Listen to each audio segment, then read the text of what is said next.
Bismillahirrahmanirrahim. Black body radiation. Every body emits electromagnetic radiations. The characteristics of such radiation depend upon temperature of the substance and its nature.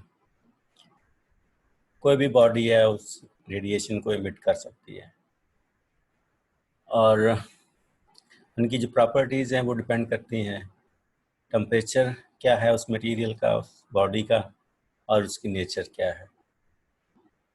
Solid bodies emits continuous spectrum which is indistinguishable from quantum mechanical states.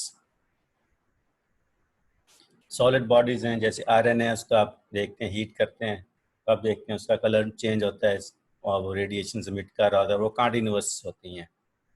Spectrum जो है वो continuous है, जबकि quantum mechanics के मुताबिक जो spectrum जो है वो डिस्क्रीट होता है. जैसे n+12 h न्यू एनर्जी की बात करते हैं कि डिस्क्रीट, लेकिन सॉलिड जो है वो यूजुअली कंटिन्यूअस स्पेक्ट्रम जो है वो एमिट करते हैं. Experimental observation have shown that all the black bodies behave identically. Secondly, the ability of a body to radiate is related to its ability to absorb radiation. पहली जो experimental observation है वो ये है कि अगर ब्लैक बॉडीज हैं, जितनी भी ब्लैक बॉडीज होंगी सबका बिहेवियर एक जैसा होगा. और दूसरी बात कि एक बॉडी की, चाहे वो ब्लैक बॉडी है या नॉन ब्लैक बॉडी है, रेडिएशंस को एमिट करने की जो सलाहियत है, जो एबिलिटी है, that is related with its ability to absorb radiations. We usually define black body as an ideal body which emits or absorbs the radiations of all wavelengths regardless of their frequencies. तो जितनी भी radiations एक black body के ऊपर जो है वो incident होती हैं, वो सारी की सारी रेडिएशंस को एब्जॉर्ब कर लेते हैं. ऐसे ही जितनी उसने रेडिएशन अंदर ये एनर्जी उसने एब्जॉर्ब कर रखी है, सारी की सारी को वो एमिट कर सकता है. A black body is known to be a better emitter of radiation than anything else. किसी भी बॉडी से ज़्यादा अच्छा ब्लैक बॉडी जो है वो बेटर, बल्कि बेस्ट एमिटर है रेडिएशंस का. ये डायग्राम में ये दो सरफेसेस हम कंसिडर कर रहे हैं, जो एक ये 1 है सरफेस और ये सरफेस 2 है. ये इसको हमने टेम्परेचर T पे रखा हुआ है और ये 2 सरफेस है, इसका सिमिलर सरफेस 2 डैश है और ये 1 है सरफेस, इसका सिमिलर सरफेस ये जो है ये 1 डैश. 1 और 1 डैश एक दूसरे एक जैसे सरफेसेस हैं और इस तरह से 2 और 2 डैश एक जैसे सरफेसेस हैं. 1 जो है टेम्परेचर T पर है तो रेडिएशंस को एमिट कर रहा है. इसके सामने जो है वो ये सरफेस 2 आ रहा है, इसका मास m1 है, उसका मास m2 है और ये इसकी जो रेडिएशन को एमिट करने की एबिलिटी है वो E1 है और रेडिएशन को एब्जॉर्ब करने की एबिलिटी A1 या अल्फा 1 है. ऐसे ही सेकंड जो है इसके लिए रेडिएशन को एमिट करने की एबिलिटी E2 है और एब्जॉर्ब करने की एबिलिटी अल्फा 2 है.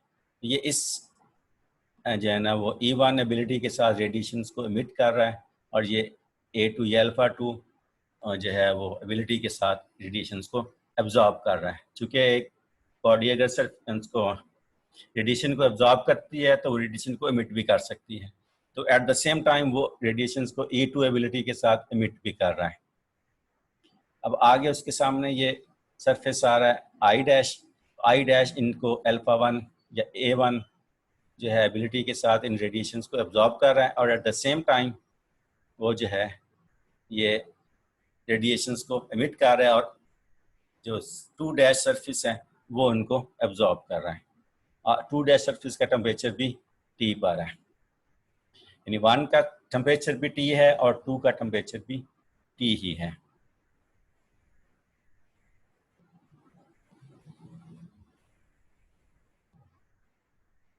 अगर ये 1 और 2 ये दो डिफरेंट सर्फेसिस हैं. The surface 1 and 1 dash radiate energy at temperature T at the rate of E1 omega over M1, whereas they absorb the fraction of radiation which are falling on them. Here, E1 is the emissivity or emissive power, and A or alpha is absorptivity or absorptive power. Emissivity is defined as rate of emission of radiation from a non-black body to the rate of emission of radiation from a black body. Yani E is equal to rate of non-black body to rate of emission from black body. Its value lies between 0 and 1. E is equal to 1 for black body. E is equal to 0 or less than 1 is for non-black body. Whereas the surface 2 and 2 dash emit the radiations at the rate of E2 omega by M2 and absorb a fraction of radiation.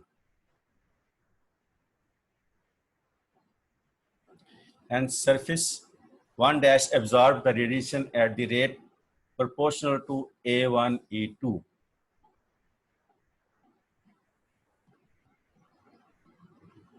ये जो है ये A1 या alpha 1 से absorb कर रहा है और ये जो एमिट कर रहा है वो E2 से है.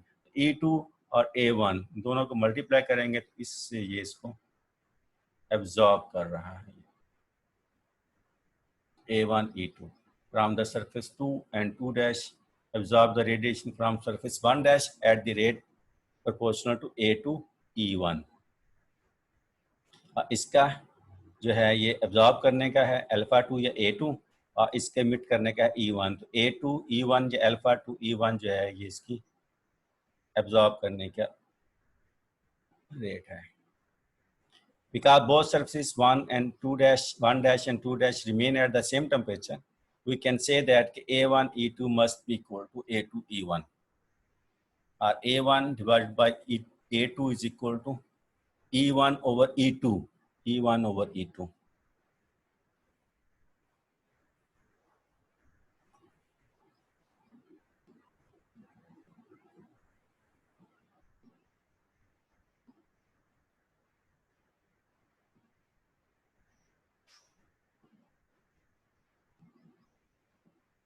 और फिर इसको हम यूं भी लिख सकते हैं कि A1 ये E1 इधर ले आए तो A1 over E1 is equal to A2 over E2. ये A2 नहीं है E2 है. A1 over E1 is equal to A2 over E2. यानी ratio of emissivity to absorptivity for body 1 is equal to this ratio of emissive power to absorptive power, yani E2 over for body 2, they are same.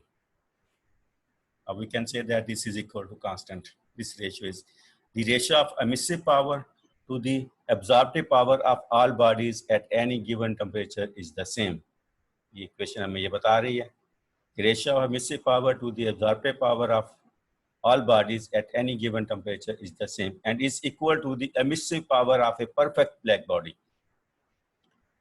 And this is equal to the emissive power of a perfect black body. This statement is known as Kirchhoff's law of radiations. The ratio of emissive power to the absorptive power of all bodies at any given temperature is the same and it is equal to the emissive power of a perfect black body. This statement is known as Kirchhoff's law of radiations. It can also be stated as a good emitter of radiations is also a good absorber of radiations and vice versa. A good absorber of radiation is also a good emitter of radiation, vice versa. A good emitter of radiation is also a good absorber of radiations and vice versa.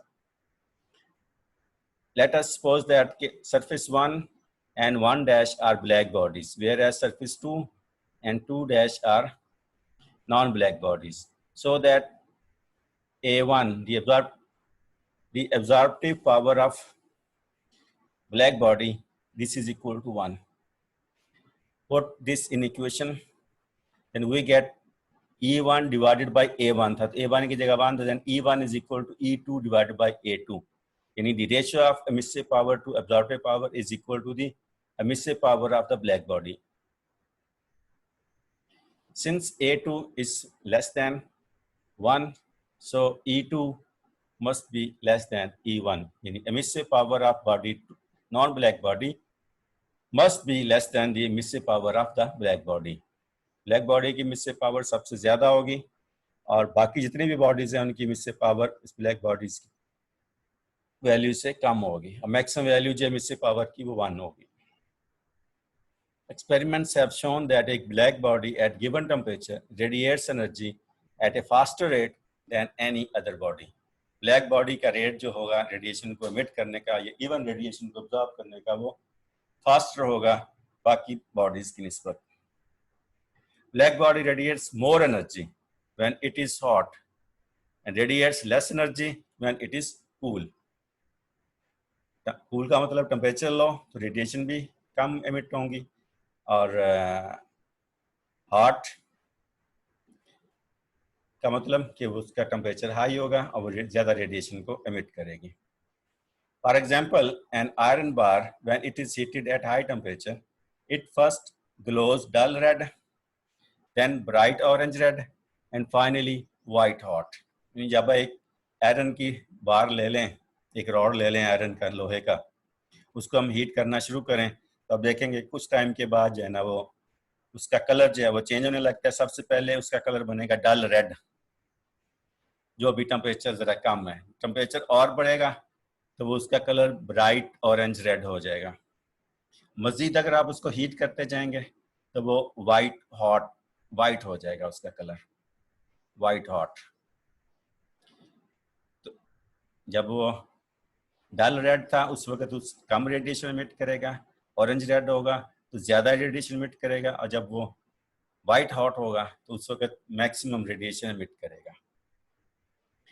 Max Planck showed that emission of light is a quantum phenomena. अभी हमने पीछे बात की थी कि जो solid जो है वो कंटिन्यूअस स्पेक्ट्रम जो है वो रेडिएट करते हैं, लेकिन मैक्स प्लैंक ने कहा कि emission of light is a quantum phenomena. According to him, emission of light is not continuous but continual and discrete in packets of energy which are known as photons, and each photon has energy is equal to h nu. H Planck's constant and nu is the frequency of the light या frequency of the photon. Max Planck के मुताबिक जो energy की emission है, light की जो emission है वो पैकेट्स की फॉर्म में होती है. वो कंटिन्यू मुसलसल नहीं है बल्कि पैकेट्स ऑफ एनर्जी निकलते हैं वहाँ से जहाँ से भी वो लाइट एमिट हो रही है. उन पैकेट्स ऑफ एनर्जी को हम फोटॉन का नाम देते हैं. हर फोटॉन की एनर्जी एच न्यू के इक्वल होती है, जिसमें एच प्लैंक्स कांस्टेंट कहलाता है और न्यू उसकी फ्रीक्वेंसी. अब हमारा जो मेन टास्क है, we are trying to calculate the density of states by applying the Bose Einstein distribution. Actually ये जो ब्लैक बॉडी रेडिएशन वाला टॉपिक है, it is the application of the Bose Einstein distribution. अब इसके ऊपर हम ये बोस-आइंस्टाइन डिस्ट्रीब्यूशन क्यों अप्लाई करेंगे?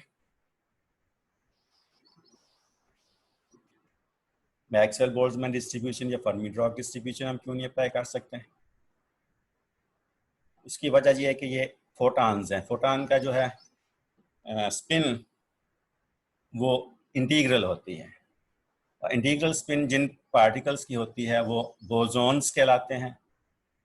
वो आइडेंटिकल होते हैं लेकिन और इनडिस्टिंग्विशेबल होते हैं. सारे फोटॉन आइडेंटिकल हैं और इनडिस्टिंग्विशेबल हैं, इनको शनाख्त नहीं की जा सकती. और ये जो postulate of equal priori probabilities है कि हर पार्टिकल हर एनर्जी स्टेट में जा सकता है या हर एनर्जी स्टेट हर पार्टिकल के लिए एक्सेसिबल है, वो बोसॉन्स या फोटॉन उस पर भी पूरा उतरते हैं. इस वजह से हम इनके ऊपर ये जो है बोस-आइंस्टाइन डिस्ट्रीब्यूशन लगा सकते हैं. According to Bose Einstein distribution, Ni is equal to Gi divided by exponential alpha plus beta Ei minus 1.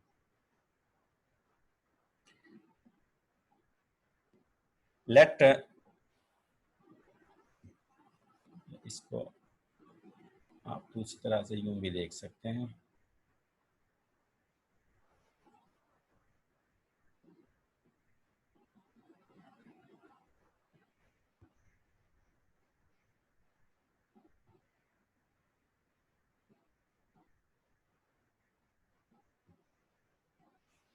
Let G of P is the number of states in which a packet of energy, यानी photon, can have a momentum between P and P plus dp. And it is equal to twice the number of cells in phase space within which a photon may exist. कि ये जो GI है, GI इसको हमने अब G of P का कहा, G is a momentum, function of momentum, G is a function of momentum. और G को मैंने बताया था कि ये स्टेट्स या एनर्जी की स्टेट्स या सेल्स, नंबर ऑफ सेल्स को रिप्रेजेंट करती है, नंबर ऑफ स्टेट्स और number of cells in phase space. तो अब G ऑफ P वो नंबर ऑफ सेल्स या फेज स्पेस के अंदर वो स्टेट्स हैं जिसमें एक फोटान एग्जिस्ट कर सकता है जिसका मोमेंटम P से P प्लस dp के दरमियान हो, और ये नंबर जो है वो ट्वाइस होगा। This number is equal to twice the number of cells in phase space. ये नंबर ऑफ जो है नंबर ऑफ सेल्स की तादाद फोटान के लिए ये डबल होगी, क्योंकि हम जानते हैं कि जब हमने पीछे ब्लैक बॉडी रेडिएशन की बात की है तो एक ब्लैक बॉडी अगर जो है वो एब्जॉर्ब करती है एट द सेम टाइम वो एमिट भी करती है, क्योंकि फोटान जो है वो द सेम टाइम एब्जॉर्ब भी हो रहा होता है और उसी टाइम पे एमिट भी हो सकता है। तो एक सेल हम कंसिडर करेंगे एक स्टेट उसकी एब्जॉर्प्शन के हवाले से, और एक से स्टेट के एक सेल जो है उसकी एमिशन के रेफरेंस से। तो इस वजह से हम जो फोटान के लिए नंबर ऑफ स्टेट्स या नंबर ऑफ सेल्स कंसिडर करेंगे फेज स्पेस में, उनकी तादाद जो है वो डबल होगी, जितने फोटान्स हैं उससे डबल होगी।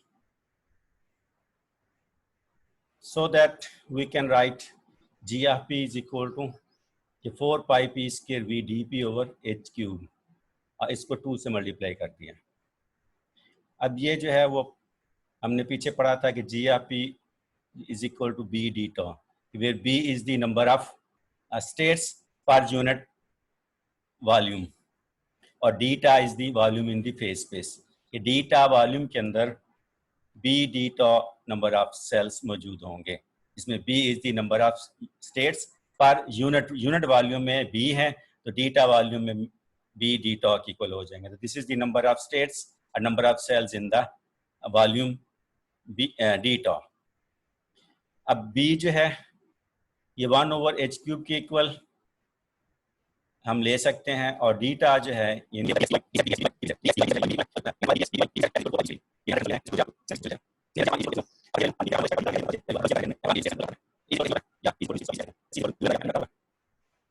New over c is equal to 1 over lambda, और आप p is equal to h over lambda. ये आपका वो जो है डी ब्रॉगली हाइपोथेसिस जिसको आप कहते हैं, मोमेंटम और लैम्डा जो है वो एक दूसरे की आपका जो है कि उसकी डुअल नेचर है लाइट की, कि वो एज पार्टिकल भी बिहेव करता है और एज वेव भी। पार्टिकल नेचर पी से रिप्रेजेंट की जाती है और वेव नेचर उसकी लैम्डा वेवलेंथ के साथ, and p is equal to h over lambda. ये डी ब्रॉगली जो है हाइपोथेसिस है। और फिर 1 ओवर लैम्डा हमारे पास ये न्यू ओवर सी के इक्वल है, तो p is equal to h nu over c, या p is equal to h nu over c के इक्वल आ गया।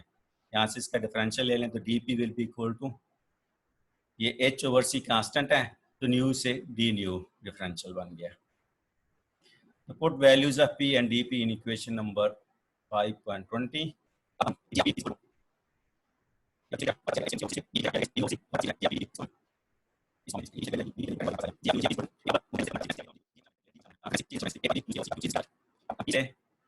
फ्रीक्वेंसी की तरफ आ गए। The above equation gives the number of cells between frequency nu to nu plus d nu. पहले आपने बात मोमेंटम की थी, मोमेंटम के फोटान का momentum between p to p plus d p, अब फोटान की frequency from nu to nu plus d new.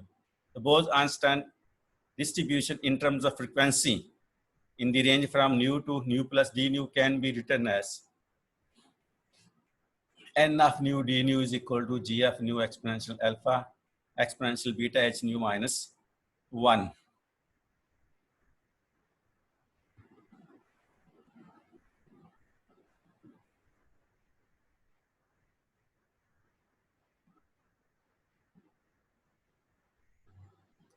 ये एन आई को हमने लिख दिया n of p d p, इस तरह से जी आई को हमने लिख दिया g of p d p, और नीचे l exponential alpha plus beta e i की जगह हमने एच न्यू पुट कर देंगे। बीटा की वैल्यू भी यहाँ उसने पुट की हुई है, beta is equal to 1 over k B t, e is equal to p square by 2m। तो हमारे पास ये वाली इक्वेशन जो है वो इन टर्म्स ऑफ मोमेंटम यूँ लिखी जा सकती है।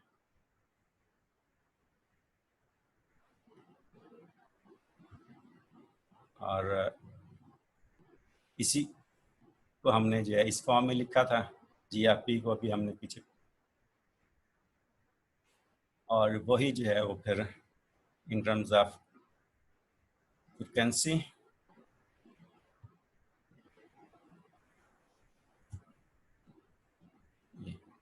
n of nu d nu is equal to g of nu d nu over exponential alpha exponential h nu over k b t minus 1। Beta जो है 1 ओवर के बी टी की equal होता है, और इसमें फिर जी ऑफ न्यू की value put करने के बाद उसको हमने सिंप्लीफाई करना है। यानी हमारे पास एन आई की जगह n of new D nu आ गया, जी आई की जगह जी ऑफ न्यू, इसके साथ भी डी न्यू है जो यहाँ मिसिंग है, और exponential h nu over k B t minus 1। यहाँ पे एक चीज़ और है, यहाँ भी डी ऑफ न्यू मिसिंग है। Photon may be absorbed or emitted by the walls of the enclosure in black body, so the number of photon inside the enclosure is not fixed। कि body जो radiation को absorb कर रही है और same time emit भी कर रही है, तो ये ज़रूरी नहीं है कि जितनी वो रेडिएशन को अब्जॉर्ब कर रहा है उतनी ही रेडिएशन इमिट भी हो रही है। इस वजह से जो टोटल नंबर है उसके बॉडी के अंदर वो फिक्स नहीं रहेगा, जिसकी वजह से हम ये बात नहीं लिख सकते कि summation i n i is equal to n, के जो टोटल नंबर ऑफ पार्टिकल्स है या टोटल नंबर ऑफ फोटॉन्स है कि वो एन की इक्वल है।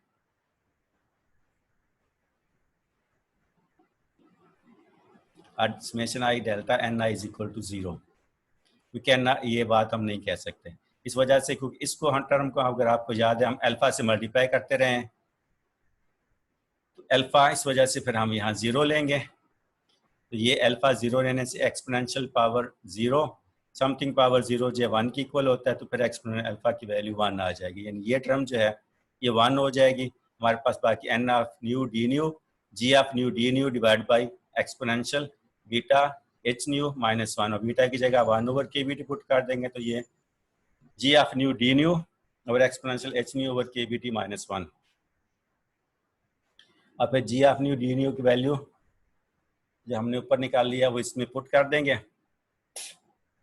ये 8 pi nu square d nu over c cube exponential h nu over k B t minus 1, तो हमारे पास ये एन ऑफ न्यू डी न्यू की वैल्यू, यानी it is the number of those photons और those particles which have frequency in the range from nu to nu plus d nu. इस फ्रीक्वेंसी रेंज में जो नंबर ऑफ फोटॉन्स हैं ये उनकी तादाद को शो कर, ये इक्वेशन उन फोटॉन की तादाद को शो कर रही है जिनकी फ्रिक्वेंसी न्यू और न्यू प्लस डी न्यू के दरमियान मौजूद है।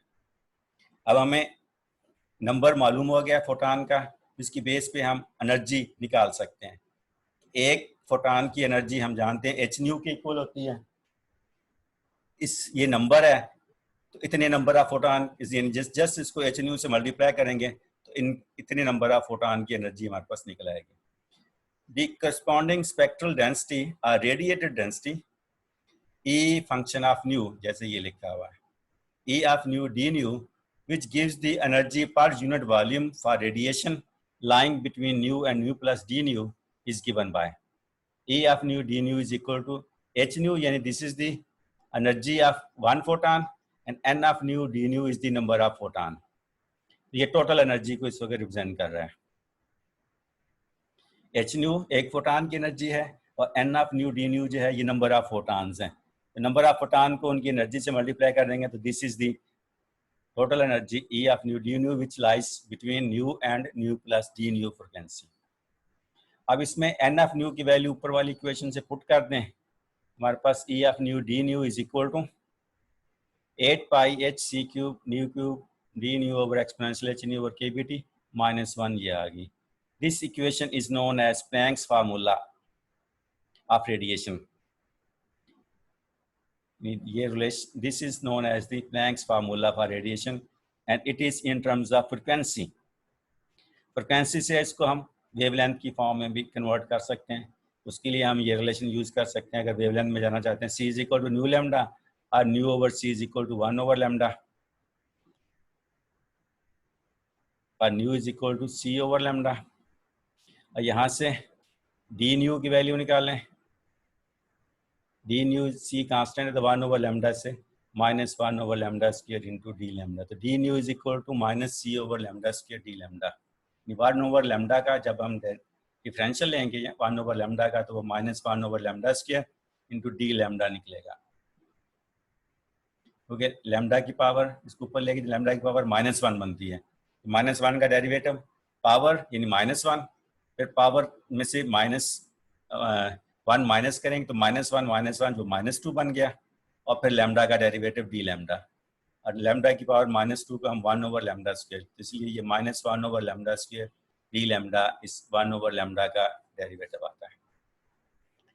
Put value of nu and d nu, ऊपर e of new D nu के बजाय अब हम न्यू की बजाय लैम्डा इसको लिखेंगे. तो e of lambda d lambda is equal to यहाँ पे अब न्यू क्यूब की वैल्यू और ये डी न्यू की वैल्यू यहाँ पुट कर दी.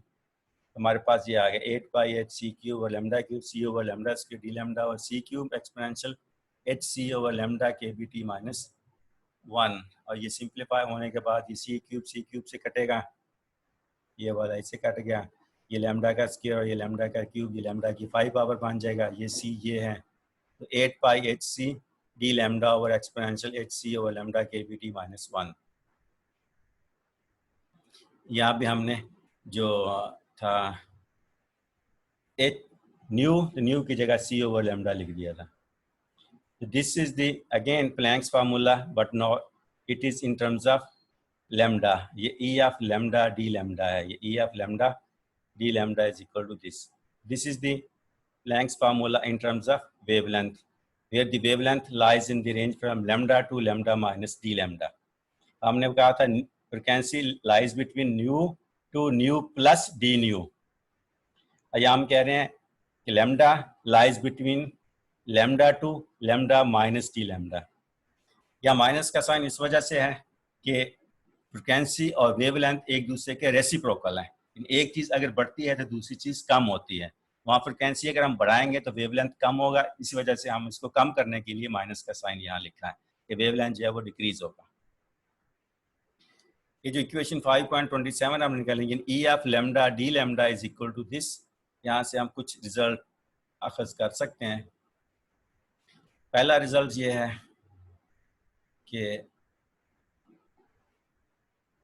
ई f lambda is the form 1 over lambda की power 5 f of lambda t. यानी ये यहाँ से 1 ओवर लैम्डा की पावर 5 आ गया. और बाकी ये जो सारी टर्म है माइनस में उसको हमने फंक्शन ऑफ लैम्डा टी लिख दिया क्योंकि यहाँ ये लैम्डा भी है टी भी है. फंक्शन ऑफ लैम्डा टी कह दिया. यानी इस इक्वेशन को हम इस फॉर्म में लिख सकते हैं. This was first presented by veins law. दूसरी बात कि अगर हम ये ले लें कि ये जो एक्सपोनेंशियल वाला फैक्टर है it is approximately equal to 1 plus this. Okay,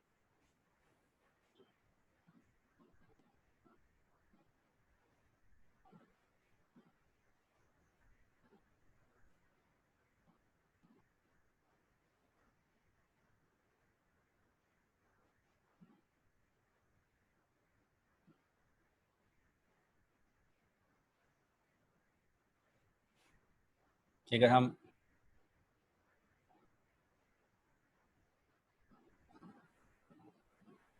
temperature जो है वो ले लें at long wavelength, lambda is very very high. Lambda is very very high. तो e की पावर एच सी over lambda k B T को हम अप्रॉक्सीमेटली लिख सकते हैं 1 प्लस एच सी over lambda k B T.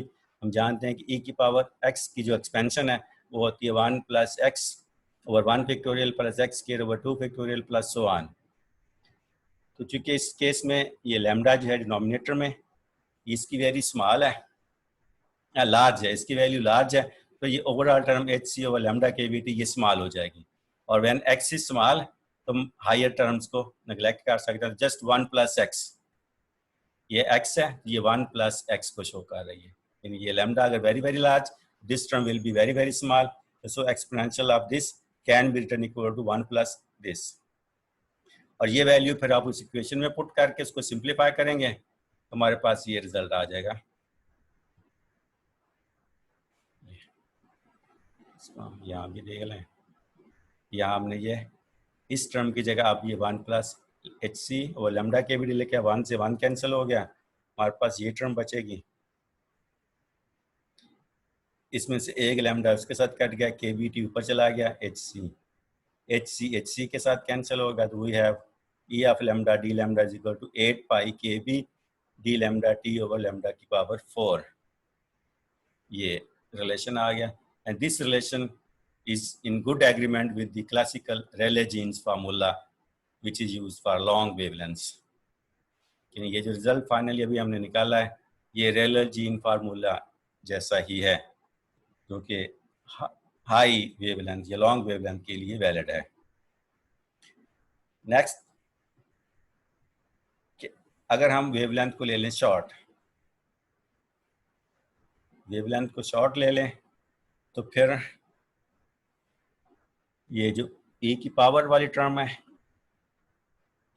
यानी अब इस केस में 1 ओवर लेमडा जो है इसको हम अप्रॉक्सीमेटली 0 कंसीडर कर सकते हैं। फिर एक्सपोनेंशियल की पावर 0 बनेगी, नहीं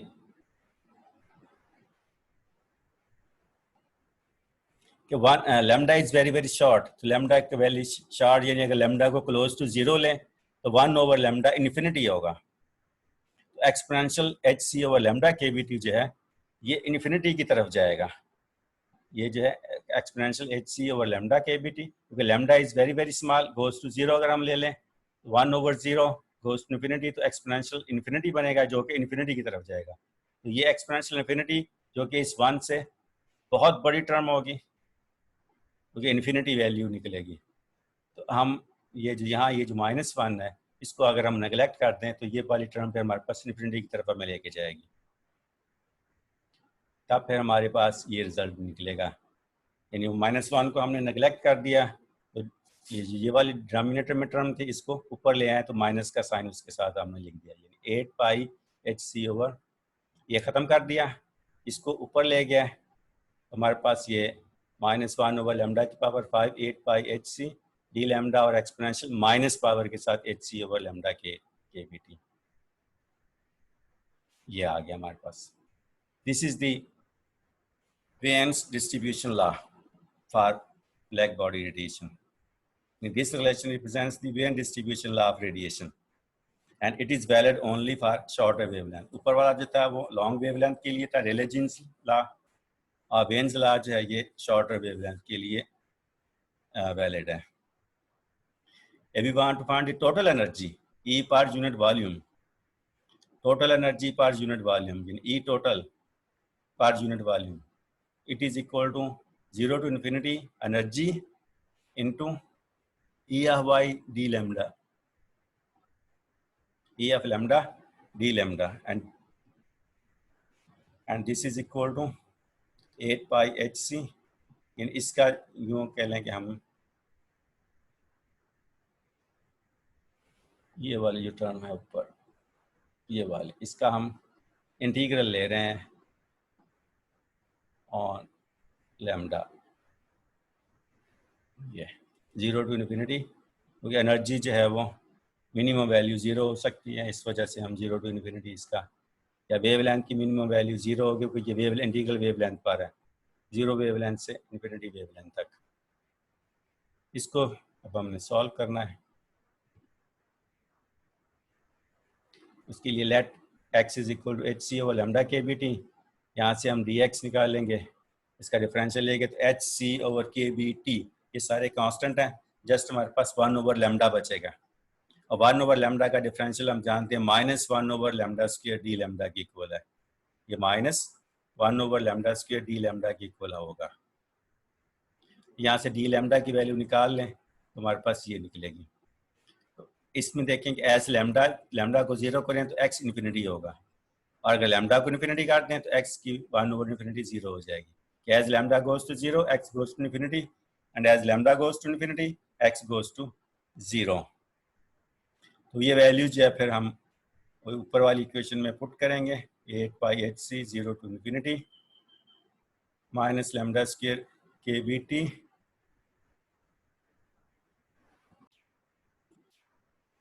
वैल्यूज पुट करने के बाद अब इसको हम सिंप्लीफाई करेंगे। हमारे पास जो है सब कुछ कटने के बाद कुछ जो कांस्टेंट थे वो हमने इंटीग्रल से बाहर निकाल दिए, बाकी ये इंटीग्रल बचा है, और ये इंटीग्रल एक स्टैंडर्ड इंटीग्रल है, 0 to infinity x cube over e x exponential x minus 1 d x, ये पाई की पावर 4/15 की इक्वल होता है। तो इसकी वैल्यू डायरेक्ट हम यहाँ पुट करेंगे तो हमारे पास ई टोटल की वैल्यू ये निकल आई, यानी ये E total is equal to, यहाँ से energy radiated at temperature T can be written as E radiated is equal to 1/4 C speed of light into E total. E total की ये वैल्यू इसमें पुट करें तो E रेडिएटेड हमारे पास इसकी equal आ गया, जिसमें हम इसको लिख सकते हैं फिर E radiation is equal to sigma E की पावर 4, यानी ये जो सारी टर्म है E की पावर 4 छोड़ के उसको सिग्मा की इक्वल हम रख दिया। Sigma is called the Stefan constant. तो हम यहाँ से इस इक्वेशन से ये चूँकि कांस्टेंट है तो we can write E radiation is proportional to E की power 4, this relation is known as Stefan Boltzmann constant. ये this Stefan Boltzmann law of radiations. तो एक जो हमने डेंसिटी ऑफ स्टेट्स NI/GI या N of new D new की जो value निकाली थी, वहाँ से हमने तकरीबन इसके तमाम लॉज, तमाम जो है थ्योरीज हैं वो यहाँ प्रूव करती हैं, एंड दैट्स ऑल।